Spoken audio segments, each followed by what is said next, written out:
അന്താരാഷ്ട്ര ഫുട്ബോളിൽ ബ്രസീലിന്റെ ഒടുവിലത്തെ സൂപ്പർ താരമാണ് നെയ്മർ ജൂനിയർ. ഗോൾ വേട്ടയിൽ സാക്ഷാൽ പെലെയുടെ റെക്കോർഡ് തകർത്തു താരം. തുടർച്ചയായി പരിക്കിന്റെ പിടിയിലാവുന്ന നെയ്മറിന് ഇതുവരെ തന്റെ പ്രതിഭയ്ക്കൊത്ത പ്രകടനം സ്ഥിരതയോടെ പുറത്തെടുക്കാൻ കഴിഞ്ഞിട്ടില്ല.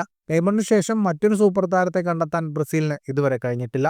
2026 ലോകകപ്പിൽ ബ്രസീലിനെ ലോക കിരീടത്തിലേക്ക് നയിക്കാൻ കഴിയുമെന്ന പ്രതീക്ഷയിലാണ് നെയ്മർ. അടുത്ത ലോകകപ്പ് തന്നെ അവസാന പോരാട്ടമായിരിക്കുമെന്നും നെയ്മർ വ്യക്തമാക്കി കഴിഞ്ഞു. ഇതിനിടെ ബ്രസീൽ ദേശീയ ടീമിൽ തന്റെ പിൻഗാമിയാരെന്ന് വ്യക്തമാക്കിയിരിക്കുകയാണ് നെയ്മർ.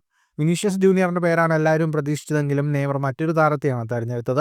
റയൽ മാഡ്രിഡിന്റെ റോഡ്രിഗോ ഗോസിനെയാണ് തന്റെ പിൻഗാമിയായി നെയ്മർ തെരഞ്ഞെടുത്തിരിക്കുന്നത്. നെയ്മർ സാന്റോസിലേക്ക് തിരികെ എത്തിയതിന് പിന്നാലെ റോഡ്രിഗോ സൂപ്പർ താരത്തിന് ആശംസ അറിയിച്ചിരുന്നു. തന്റെ റോൾ മോഡലും സുഹൃത്തുമായ നെയ്മറോട് എന്നും ആദരവും സ്നേഹവും മാത്രമാണുള്ളത്. നെയ്മർ എന്നും മുന്നോട്ട് പോകാനുള്ള പ്രചോദനമാണ്. ബാല്യകാല ഹീറോ ആയ നെയ്മർ സാന്റോസിൽ തിരിച്ചെത്തിയതിൽ സന്തോഷം. രണ്ടാം വരവിൽ ലോകത്തെ അമ്പരപ്പിക്കുന്ന ഗോളുകളിലൂടെ മികച്ച പ്രകടനം നടത്താൻ നെയ്മറിന് കഴിയട്ടെ എന്നും റോഡ്രിഗോ ഇൻസ്റ്റഗ്രാമിൽ കുറിച്ചു.